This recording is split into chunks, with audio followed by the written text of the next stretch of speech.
Hello everybody, I'm Rich Lewis and welcome to Off Your Soccer. We have another transfer short show for you today.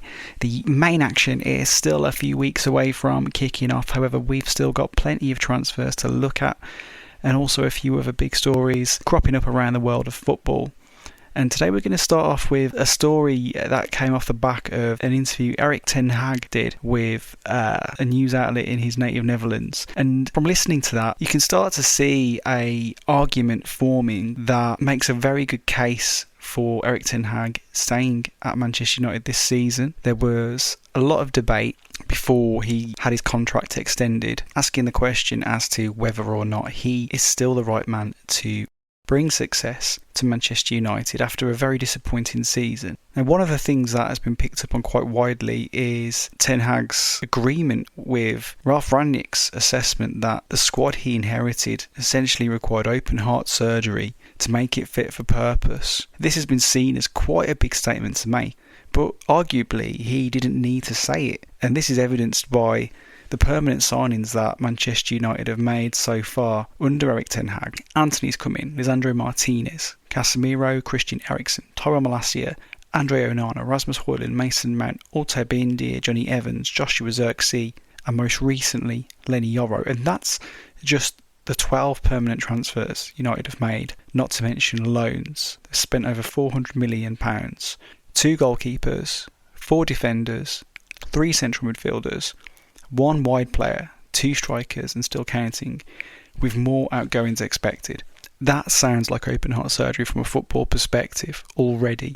And you could argue that perhaps yes, you think Manchester United should have made more progress with the money that's been invested to date under Erik ten Hag. However, trying to create such a massive shift from what was already a group of players that had been assembled under multiple different managers, changed the style entirely. You could see a team before that were being asked to play a pressing game under Rangnick's brief time in charge, and it appeared on the football pitch to be quite an alien concept to some of those players. So you could see the size of the job just watching the team on the pitch.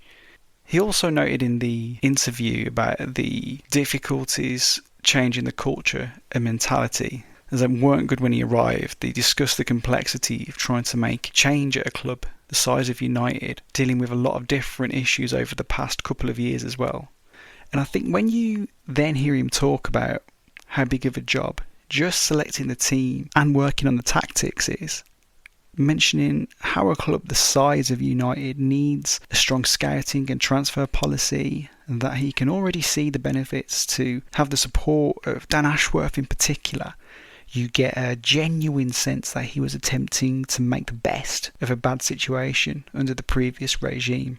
It was also interesting hearing him back suggestions about the money spent during his tenure, laying the blame firmly under the Arnold, Murto, Glazer umbrella, and then hearing him say the new leadership team have actually taken him now more inside the process and comprehensively outlined the real consequences of poor recruitment decisions. Now, if there are some further clever additions the rest of this window, and they can move some more players on, then in several months' time it may be easier to understand if the Ten Hag United Ineos Union has a long-term future.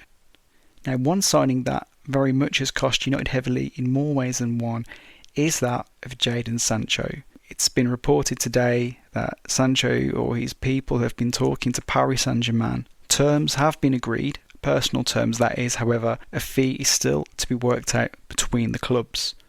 There's also been talk of a swap deal with Manuel Ugarte. That leaves the question, how would this work fee-wise when you consider the amount of money Manchester United spent to take Jadon Sancho from Borussia Dortmund to United, and the amount that Paris Saint-Germain paid for Ugarte. That's quite a difficult discussion to have when you consider the ballpark fee that was being bandied about in the media for Sancho at around a £40 million mark. And considering Paris Saint-Germain spent a substantial amount of money on Ugarte last year, more than the sum reported that Manchester United were supposedly looking for Jadon Sancho, there's a disparity there Although, when you consider it wasn't that long ago, in reality, United spent big money on Jadon Sancho, a player who, on loan at Dortmund last year, played in a Champions League final. I think there's a case to be made there that this could be a straight swap, but I think the reality is that that is not going to happen. I think it's more likely that 2 separate transfers will be made in the end. It's the easiest way for both clubs to save face. That probably applies to Manchester United more than Paris Saint-Germain, as undoubtedly if it was a swap there would be additional money there, but if you can arrange 2 separate transfers for an undisclosed fee, then you don't necessarily have to address that gap between valuations. But I think it would be a good idea for both parties to make that move. A guy is probably not going to get the amount of football he wants, especially if Paris Saint-Germain do complete the signing of Neves. That's looking more and more likely at the moment, and Manchester United are looking for a younger upgrade to Casemiro after the problems that the Brazilian had last year. Alongside the Jadon Sancho rumours was a wild rumour linking Bruno Fernandes with a swap deal for Xavi Simons.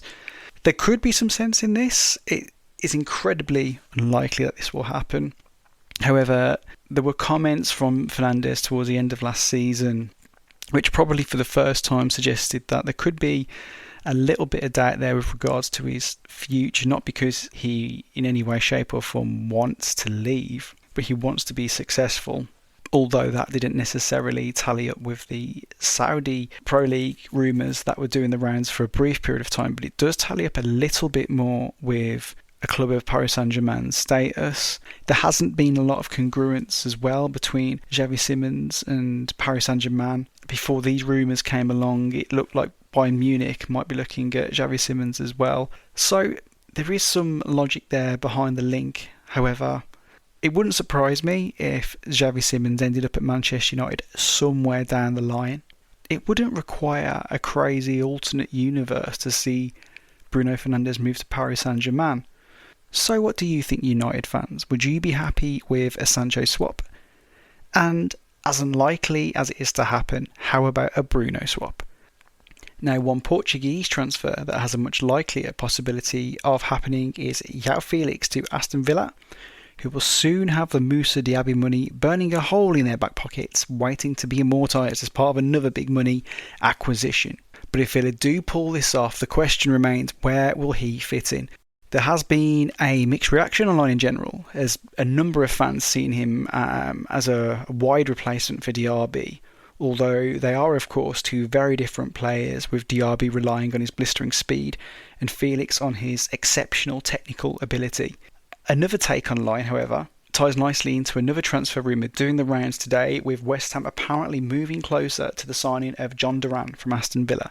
So whilst Felix wouldn't exactly be a direct replacement for Duran, he could definitely play up front as a false 9, giving Unai Emery a different tactical option to Ollie Watkins, and with potential winning runners beyond him in the side, such as Morgan Rogers, Leon Bailey, and the recent re-edition of Jadon Philogene, it would definitely give Villa more tactical versatility in their Champions League adventure next season, and obviously they'll have aspirations of trying to go better in the Premier League as well, and for that you need multiple options and multiple different ways of being able to set up your team. And yes, it was good for Villa to be able to try and hit a bigger man and have that presence of Durant on the pitch, but perhaps they haven't had someone who can drop in the same way that Felix could and sort of link and knit play together.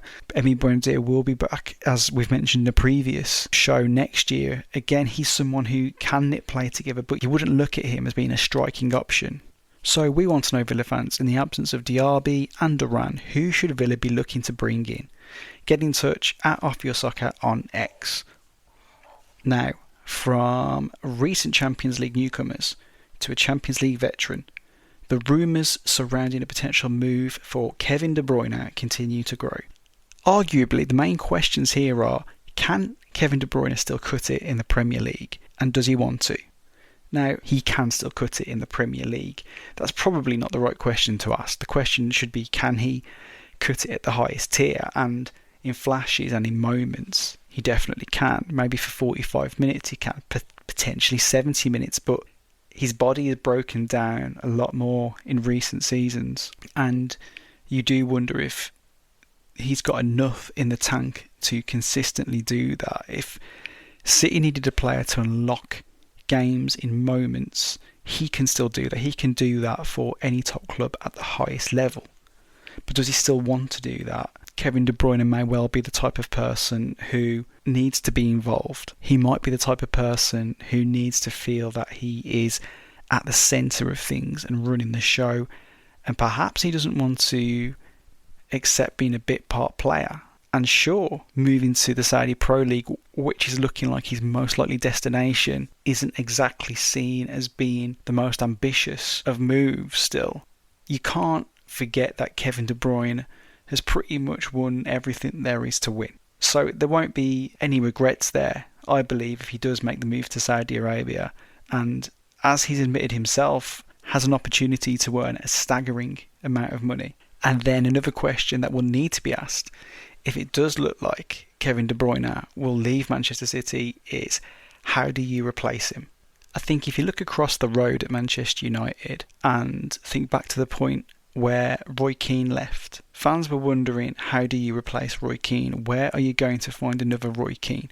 You couldn't do it. It wasn't possible. Manchester United did go out and they brought in Michael Carrick, who was a very different player to Roy Keane. He was someone who was going to dictate the play from deep, had a very different manner about him, and yet he ended up making that number and position his own at the club. So you can trust that Pep Guardiola in particular won't be looking to necessarily like for like replace Kevin de Bruyne. He will know the type of player that needs to come in and can fit into the structure that he's built over a long period of time. Although, how much longer will Pep Guardiola be there? So let us know what you think, City fans. Is it time to move on? Who should replace the Belgian? Are there options in the academy waiting to step up? Or can he simply not be replaced? And are you worried at all? At Off Your Soccer on X, get in touch. And finally, who is our Off Their Soccer nominee for today's show? Rio Ferdinand gets the vote for today for sending Lenny Yoro a welcome to United video message with his top off, begging the question, what lengths did Rio go to persuade Yoro to choose Manchester United over Real Madrid? That's it for today.